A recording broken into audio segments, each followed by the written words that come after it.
Hi friends, அனைவருக்கும் வணக்கம்.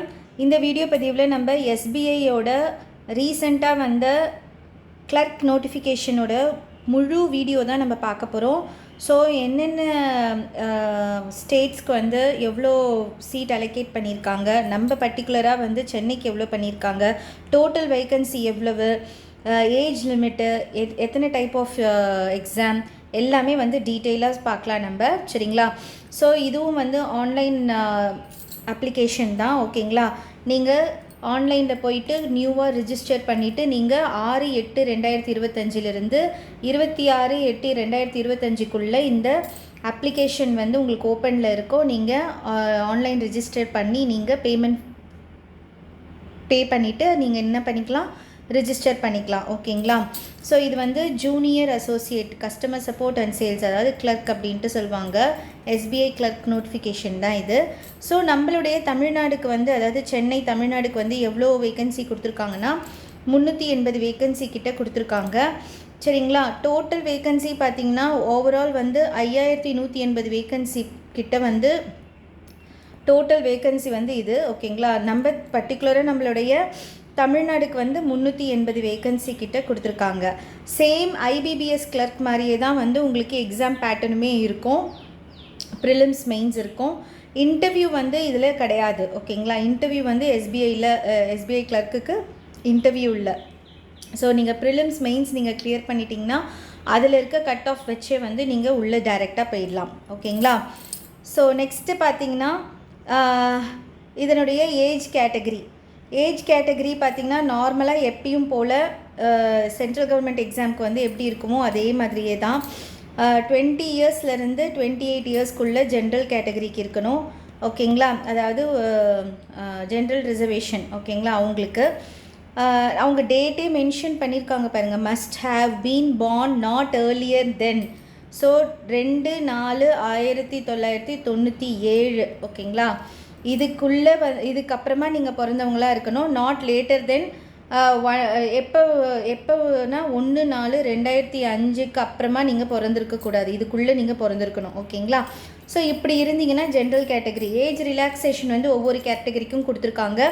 ஓபிசிக்கு வந்து +3 இயர்ஸு, எஸ்சிஎஸ்டிக்கு +5 இயர்ஸு, பிடபிள்யூடி பர்சன் வித் டிசபிலிட்டிக்கு வந்து +10 இயர்ஸு. அதே வந்து பிடபிள்யூடி ஓபிசி கேட்டகரியிலையா இருந்தீங்கன்னா அவங்களுக்கு வந்து 13 இயர்ஸு. இது வந்து ஜென்ரல் கேட்டகரி. ஓகேங்களா? அவங்களுக்கு 10 இயர்ஸு, ஓபிசினா 13. அதே பிடபிள்யூடி வந்து எஸ்சிஎஸ்டியாக இருந்தீங்கன்னா 15 இயர்ஸு.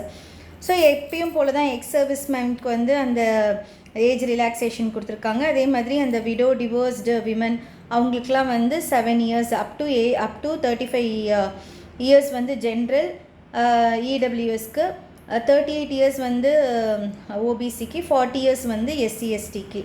ஓகேங்களா? ஸோ இவ்வளோ தான் ஏஜ் லிமிட் பொறுத்த வரைக்கும். ஸோ ஓபிசி சர்டிஃபிகேட் வந்து அவங்க எப்போ எடுத்துருக்கணும் அப்படின்னு சொல்கிறாங்கன்னா, பீரியட் வந்து கொடுத்துருக்காங்க பாருங்கள். 1/4/2025 மேலே வந்து அந்த சர்டிஃபிகேட் வந்து நீங்கள் வச்சுருக்கணும். ஓகேங்களா? அந்த ஃபினான்ஷியல் இயருக்கு உண்டான சர்டிஃபிகேட் வந்து நீங்கள் வச்சுருக்கணும். அதே மாதிரி நான் க்ரீமி லேயர் சர்டிஃபிகேட் தான். அதாவது ஒரு உங்களுடைய ஆனுவல் இன்கம் வந்து 8 லேக்குள்ளே இருக்கும்போது மட்டும்தான் இந்த நான் க்ரீமி லேயர் சர்டிஃபிகேட் வந்து நீங்கள் கொடுக்குற மாதிரி வரும். சரிங்களா? ஸோ இது எல்லாமே தெரிஞ்சது தான் இந்த ஓபிசி சர்டிஃபிகேட். ஓகேங்களா? ஸோ எஜுகேஷன் குவாலிஃபிகேஷன் அப்படின்ட்டு பார்த்தீங்கன்னா நீங்கள் வந்து ஒரு டிகிரி கம்ப்ளீட் பண்ணியிருக்கணும். ஓகேங்களா? Any degree from a reputed university. ஓகேங்களா? டிகிரி வந்து முடிச்சிருக்கணும். ஸோ இவ்வளோ தான் வந்து age limit plus education qualification. Next வந்து நம்ம எங்கே போகிறோம் அப்படின்னா பேட்டர்ன். ஓகேங்களா? எக்ஸாம் பேட்டர்ன் போயிடலாம். எக்ஸாம் செலெக்ஷன் ப்ரொசீஜர் பார்த்திங்கன்னா இங்கே வந்து உங்களுக்கு ஆன்லைன் டெஸ்ட்டு தான். ஓகேங்களா? Preliminary, main. அதே மாதிரி ஆப்டட் லோக்கல் லாங்குவேஜ். இன்கேஸ் வந்து நம்ம உங்களுக்கு தமிழ்நாட்டில் நீங்கள் 10th 12th தமிழை ஒரு சப்ஜெக்டாக எடுத்து படிக்கலை அப்படின்னா நீங்கள் கண்டிப்பாக இந்த ஆப்டட் லோக்கல் லாங்குவேஜ் டெஸ்ட்டும் நீங்கள் எழுதணும். இன்கேஸ் நீங்கள் 10th 12th லோக்கல் லாங்குவேஜில் நீங்கள் படிச்சிருக்கீங்க, தமிழ் தான் உங்களோட லோக்கல் லாங்குவேஜ், அது நீங்கள் படிச்சிருக்கீங்க அப்படின்னா இந்த டெஸ்ட்டு தேவையில்லை. ஸோ ஆக மொத்தம் வந்து உங்களுக்கு இங்கே 2 ஃபேஸ் தான், ஃபேஸ் 1 ஃபேஸ் 2. ஓகே, ஃபேஸ் 1 வந்து preliminary exam, mains next phase 2 வந்து மெயின்ஸ். ப்ரிலிமினரி எக்ஸாமில் வந்து டோட்டலாக வந்து 100 மார்க்ஸு, 100 கொஷின்ஸு, 100 மார்க்ஸு, 1 ஹார். ஓகேங்களா? ஜென்ரல் இங்கிலீஷ் பொறுத்த வரைக்கும் இங்கிலீஷ் லாங்குவேஜ் மட்டும்தான் இங்கிலீஷில் இருக்கும்.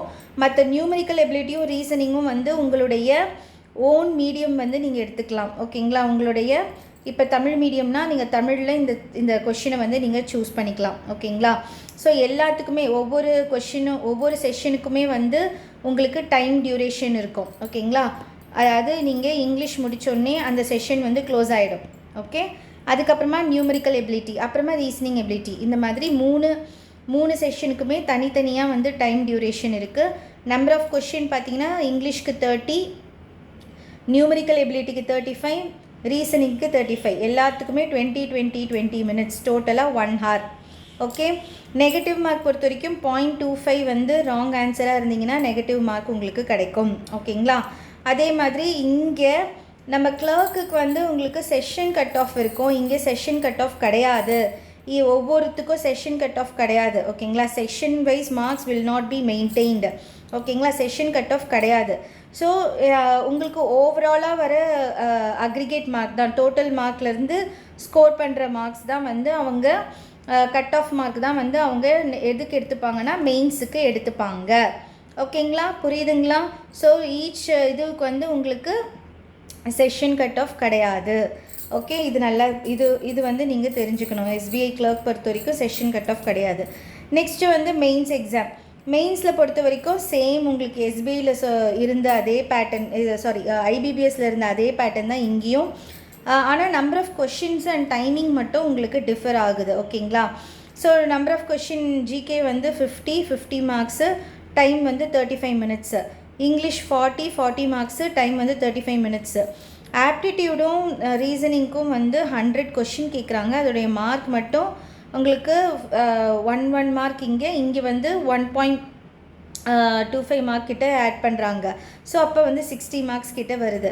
ஸோ டோட்டலாக வந்து உங்களுக்கு இந்த செஷன் முடிக்கிறதுக்கு வந்து 2 hours 40 minutes வந்து கொடுத்துருக்காங்க. பிகாஸ் ஆஃப் ஏன்னா இங்கே ஆப்டிடியூட்லேயும் ரீசனிங்லேயும் வந்து கொஷின்ஸ் வந்து கொஞ்சம் எக்ஸ்ட்ராவாக இருக்கிறதுனால இங்கே ரீசனிங்கோட கம்ப்யூட்டர் ஆப்டிடியூடும் வந்து சேர்த்துருக்காங்க. ஓகேங்களா? புரியுதுங்களா? கம்ப்யூட்டர் சம்மந்தமான சில கொஷின்ஸும் வந்து உங்களுக்கு வரும். எதில்? நம்மளுடைய மெயின்ஸ் பேப்பரில். ஓகேங்களா? Reasoning ability and computer aptitude questions. இதுலேயுமே வந்து உங்களுக்கு நெகட்டிவ் மார்க் வந்து 1/4, அதாவது 0.25 மார்க் வந்து உங்களுக்கு 1 ராங் ஆன்சருக்கு வந்து ஈச் ராங் ஆன்சருக்கு 0.25 மார்க் வந்து கட் பண்ணுவாங்க. புரியுதுங்களா? ஸோ இதுதான் வந்து மெயின்ஸ், அதாவது ஃபேஸ் 1 வந்து ப்ரிலிமினரி, ஃபேஸ் 2 வந்து மெயின்ஸ். ஓகேங்களா? ஸோ மெயின்ஸ்க்கு வந்து உங்களுக்கு இப்போ ஒரு 380 வேக்கன்சி நமக்கு இதுனா இன்ட்டு 10, அதாவது ஒரு 4000 பேர்கிட்ட மெயின்ஸ்க்கு வந்து அவங்க செலக்ட் பண்ணுவாங்க. ஓகேங்களா? நம்ம தமிழ்நாடு பொறுத்த வரைக்கும். ஸோ இதான் அவங்க சொல்லியிருக்காங்க, இதெல்லாம் தான் அவங்க சொல்லியிருக்காங்க. ஸோ ஸோ இது வந்து ஃபேஸ் 3ன்றது வந்து லோக்கல் லாங்குவேஜ் ப்ரொஃபிஷியன்சி டெஸ்ட்டு. அதாவது 10th 12th நீங்கள் தமிழை உங்கள் லோக்கல் லாங்குவேஜை ஒரு பாடமாக எடுத்து படிக்கலை அப்படின்னா கண்டிப்பாக நீங்கள் இந்த இது வந்து நீங்கள் அட்டன் பண்ணி தான் ஆகணும். மெயின்ஸு செலக்ட் ஆகிட்டீங்க அப்படின்னா. ஓகேங்களா? ஸோ நான் ஆல்ரெடி சொல்லியிருந்த மாதிரி நம்ம தமிழுக்கு வந்து கொஷின் வந்து நம்ம தமிழ் லாங்குவேஜ் சூஸ் பண்ணிக்கலாம். இங்கிலீஷ், ஹிந்தி, தமிழில் நம்மளுக்கு வந்து கொஷின் வந்து இருக்கும் தமிழ்நாடுக்கு பொறுத்த வரைக்கும். சரிங்களா? ஸோ அடுத்து பார்த்திங்கன்னா உங்களுக்கு ப்ரிலிமினரி எக்ஸாம் எப்போன்னு சொல்லியிருக்காங்க. டென்டேட்டிவ் தான் இது. ஓகேங்களா? செப்டம்பர் 2025 கொடுத்துருக்காங்க. இது வந்து டென்டேட்டிவ் தான். ஓகே, ஸோ அதுக்கப்புறமா இதனுடைய பே ஸ்கேல் வந்து உங்களுக்கு கொடுத்துருக்காங்க.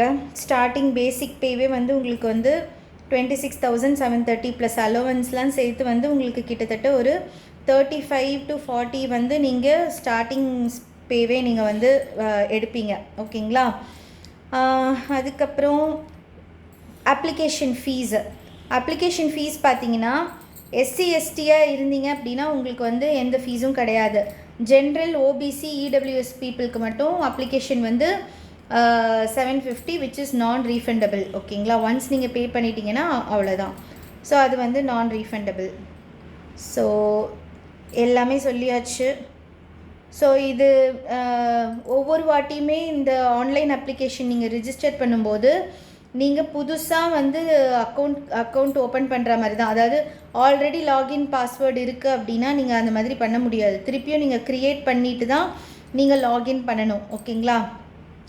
ஸோ அது பண்ணிவிட்டு அவங்க என்ன ப்ரொசீஜர் வந்து இங்கே அப்ளை பண்ணுறதுக்கு சொல்லியிருக்காங்களோ, ஃபோட்டோகிராஃப், சிக்னேச்சர், லெஃப்ட் லைட் தம்பு, ஹேண்ட் ரிட்டன் டிக்ளரேஷன், இது எல்லாத்தையுமே நீங்கள் வந்து கரெக்டாக ஸ்கேன் பண்ணி அப்லோட் பண்ணணும். இங்கே ஹேண்ட் ரிட்டன் டிக்ளரேஷனுக்குலாம் வந்து இங்கே கொடுத்துருக்காங்க என்ன எழுதணும் அப்படின்ட்டு. இதோ இருக்கு பாருங்க, இதான் ஹேண்ட் ரிட்டன் டிக்ளரேஷன். ஓகேங்களா? இது அழகாக ஒரு பேப்பரில் எழுதிட்டு அதுக்கப்புறமா நீங்கள் இதையும் வந்து ஸ்கேன் பண்ணி இது பண்ணணும். அதே மாதிரி லெஃப்ட் தம் இம்ப்ரெஷனும் வந்து ஸ்கேன் பண்ணி அப்லோட் பண்ணணும். ஃபோட்டோ இமேஜ் கொடுத்துருக்காங்க என்ன சைஸுன்ட்டு, அதே மாதிரியே நீங்கள் ஃபோட்டோ வந்து நீங்கள் பாஸ்போர்ட் சைஸ் ஃபோட்டோ வந்து நீங்கள் எடுத்துருக்கணும். அப்புறமா என்னென்ன டாக்குமெண்ட்லாம் வந்து ஸ்கேன் பண்ணணும், அது என்ன சைஸு, உங்களுடைய சிக்னேச்சர் வந்து கேபிட்டல் லெட்டரில் இருக்கக்கூடாது. இது எல்லாமே நார்மலாக நம்ம இது பண்ணுறது தான். ஓகேங்களா? ஸோ அவ்வளோதான். இது வந்து சென்டர்ஸ் எக்ஸாமினேஷன் ப்ரிலிமினரி அண்ட் மெயின்ஸோட சென்டர்ஸ் நம்ம தமிழ்நாடு பொறுத்த வரைக்கும் உங்களுக்கு இத்தனை இடத்துல வந்து சென்டர்ஸ் போட்டிருக்காங்க. நீங்கள் அப்ளை பண்ணும்போது கரெக்டாக உங்களுடைய சென்டரோட ஸ்டேட் கோடு வச்சு நீங்கள் கரெக்டாக நீங்கள் வந்து இது பண்ணுங்கள். ஓகேங்களா? அதுக்கப்புறமா மெயினாக ஒரு விஷயம் என்னென்னா, உங்களுடைய கால் லெட்டர் ரொம்ப ரொம்ப ரொம்ப இம்பார்ட்டண்ட். இது வந்து நீங்கள் அன்டில் இந்த ப்ரிலிமினரி எக்ஸாமுக்கு ஒரு கால் லெட்டர் வருமா, ஓகே, அதையும் நீங்கள் வந்து பத்திரமா வச்சுக்கணும். மெயின் எக்ஸாமுக்கு நீங்கள் மெயின் எக்ஸாம் வரும்போது ப்ரிலிமினரி எக்ஸாமுடைய கால் லெட்டர் எடுத்துக்கிட்டு தான் வரணும். அதே மாதிரி மெயின் எக்ஸாமுக்கு நீங்கள் வரும்போது உங்களுடைய ஐடி ப்ரூஃப், அதாவது ஆதார் கார்டோ பேன் கார்டோ ஏதோ ஒரு ஐடி ப்ரூஃபில் நீங்கள் வந்து என்ன பண்ணியிருக்கணும், ஒரு செல்ஃப் அட்டாச் வச்சு தான் நீங்கள் எடுத்துகிட்டு வரணும். ப்ளஸ் வந்து ஒரு 2 ஃபோட்டோகிராஃப் வந்து கண்டிப்பாக எடுத்துக்கணும். 2 அடிஷ்னல் ஃபோட்டோகிராஃப் வந்து அந்த கால் லெட்டரில் நீங்கள் பேஸ்ட் பண்ணுறதுக்கு எடுத்துகிட்டு வரணும். ஸோ இது எல்லாமே வந்து நீங்கள் கால் லெட்டர் அப்படின்றது வந்து நீங்கள் ஜஸ்ட்டு நீங்கள் அப்படியே மிஸ் பண்ணிடக்கூடாது. ப்ரிலிம்ஸ் முடித்தோடனே கண்டிப்பாக ரிசல்ட் வர வரைக்கும் அந்த கால் லெட்டர் வச்சுட்டு மெயின்ஸுக்குமே அந்த கால் லெட்டரை எடுத்துகிட்டு வரணும். ஓகேங்களா? ஸோ அவ்வளோதான், எல்லா டீட்டெயில்ஸுமே நான் சொல்லிட்டேன். இன்கேஸ் ஏதாச்சும் டவுட் இருந்துச்சுன்னா நீங்கள் வந்து கமெண்ட் செக்ஷனில் சொல்லுங்கள், நான் உங்களுக்கு ரிப்ளை பண்ணுறேன். ஓகேங்களா? ஸோ யாரெல்லாம் எலிஜிபிளாக இருக்கீங்களோ, இது எக்ஸாம் பேங்கிங் ஃபீல்டில் நீங்கள் போகணும் ஆசைப்பட்டீங்கன்னா, ஐபிபிஎஸ்க்கு அப்ளை பண்ணியிருந்தீங்கன்னா கண்டிப்பாக இதுக்குமே பண்ணிவிடுங்க. இது ஒரு நல்ல ஆப்பர்ச்சுனிட்டி. ஸோ ஈஸியாக நம்ம போயிடலாம். ஓகேங்களா? Thank you friends.